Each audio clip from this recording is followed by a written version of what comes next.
तो मैं तुम्हें इस घर से बाहर निकाल दूंगा। बल्कि तुम्हें तो अभी घर से बाहर निकाल देना चाहिए। ये लास्ट वार्निंग है। अब अगर तुमने फरियाल पे इल्जाम लगाया ना, और तुम उसकी जगह कभी नहीं ले सकती। तुम इस हद तक भी गिर सकती हो। तुम्हारे सारे झूठ मेरे सामने खुल के आ गए। मेरी बीवी अब सिर्फ फरियाल है।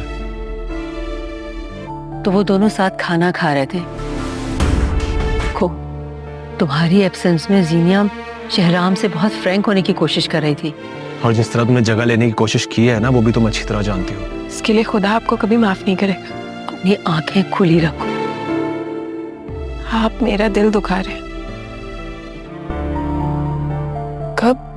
रात को जब हम लोग आए,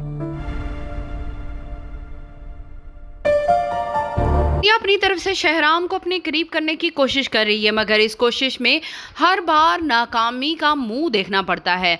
इस बार वो शहराम को अपने रूम में ले जाने का बोलेगी, लेकिन शहराम उसे आईना दिखा देगा कि तुम्हारी और मेरी शादी किस हालात में हुई है, ये बात तुम अच्छे से जानती हो।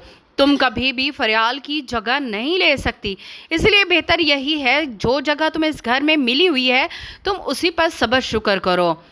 फरियाल की सास उसे जीनिया से मोहतात रहने का मशवरा देगी और बोलेगी कि जीनिया आहिस्ता आहिस्ता तुम्हारी जगह ले रही है, बेहतर यही है कि तुम अपनी आंखें और कान खुले रखो। ये ना हो कि जीनिया जल्द ही तुम्हारी जगह ले ले।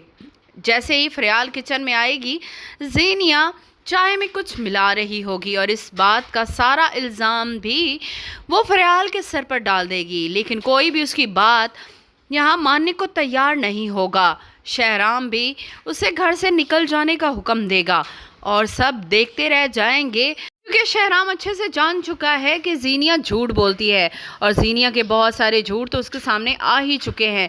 इसीलिए वो उसकी किसी बात पर यकीन नहीं करेगा और उसे घर से निकल जाने का हुक्म देगा। जीनिया तब उसके पांव पकड़ लेगी, लेकिन शहराम को इस वक्त उस पर बिल्कुल भी तरस नहीं आ रहा। वो जीनिया को धक्के मारकर घर से निकाल देगा और जैसे ही वो घर से निकालेगा, यहाँ पर दानिश पहले ही मौके की ताक में है कि कब उसे मौका मिले और वो जीनिया से अपना बदला ले।